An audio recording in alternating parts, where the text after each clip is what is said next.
السلام علیکم ورحمۃ اللہ وبرکاتہ۔ ناظرین، ہم پھر آپ کی خدمت میں لے کر حاضر ہوئے ہیں رمضان المبارک کے اسپیشل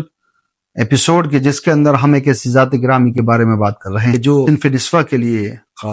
ایک نمونہ عمل ہے اور ہمارے لیے بھی یہ اس ذات گرامی کا نام اور ذکر کر رہے ہیں ہم کہ جو جناب فاطمہ زہرا سلام اللہ علیہا بنت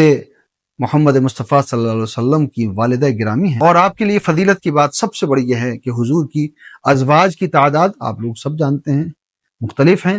لیکن جناب خدیجہ کی فضیلت یہ ہے کہ جب تک جناب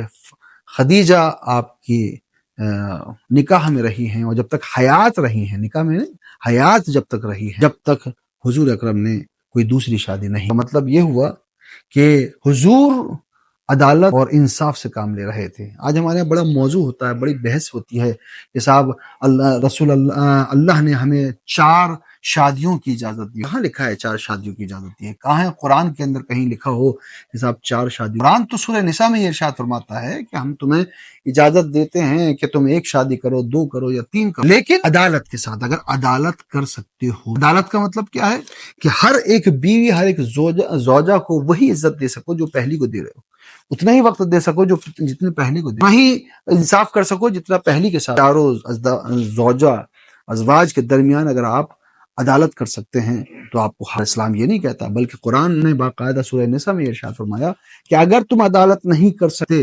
تو اس وقت کا جو قانون تھا اس پر انہوں نے غور کیا کہ اگر تم ایسا نہیں کر سکتے، عدالت نہیں کر سکتے، تو صرف تم اپنی کنیزوں پر، ایک طرف سے لونڈی آیا ہے اس کے اندر جس کو کنیز کہا جاتا ہے، لیکن آج وہ ماحول نہیں ہے۔ اس کا مطلب یہ ہوا کہ آج کے زمانے میں اگر کوئی انسان اپنی ایک زوجہ کا حق ادا کر پاتی ہے، یہ باتیں یا افواہیں پھیلا دینا کہ صاحب اسلام نے 4 شادیوں کا حکم دیا ہے، حکم نہیں ہے، اجازت دی ہے۔ حکم میں اور اجازت، لوگ اجازت کو حکم سمجھ رہے ہیں، اور اجازت اس کنڈیشن میں، اس حالات میں کہ جب یہ تمام چیزیں اسلام کو یا آپ کے خانوادے کو بدنام نہ کرنے کا انسان کو چاہیے کہ قرآن کی آیتوں پر۔ بہرحال ہمارا موضوع جناب خدیجہ الکبریٰ ہے، ایک ایسی خاتون کہ جو جب تک رسول کی زندگی میں رہی کسی اور شادی کی طرح نہیں ہے، ایسی محبت، ایک ایسا پیار اور ایسا مثال دے کر گئی ہیں وہ خدیجہ، وہ جناب خدیجہ الکبریٰ، وہ ملکۃ العرب، کہ جس نے محبت اتنی دی ہے حضور کو کہ تاریخ بیان کرتی ہے کہ آپ کی رحلت کے بعد، آپ کے دنیا سے جانے کے بعد، آپ کی وفات کے بعد،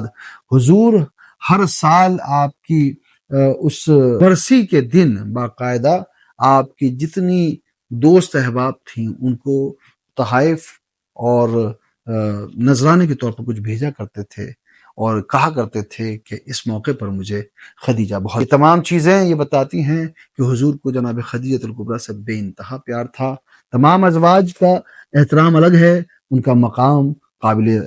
تسلیم ہے، اور ہم تمام ازواج کا احترام کرتے ہیں، مگر یہ حقیقت ہے کہ جو مقام جناب خدیجہ کا ہے وہ مقام کسی اور زوجہ کا نہیں ہے۔ پروردگار عالم ہم کو توفیق عطا فرمائے کہ ہم تمام امت مسلمہ کے ماننے والے قرآن کے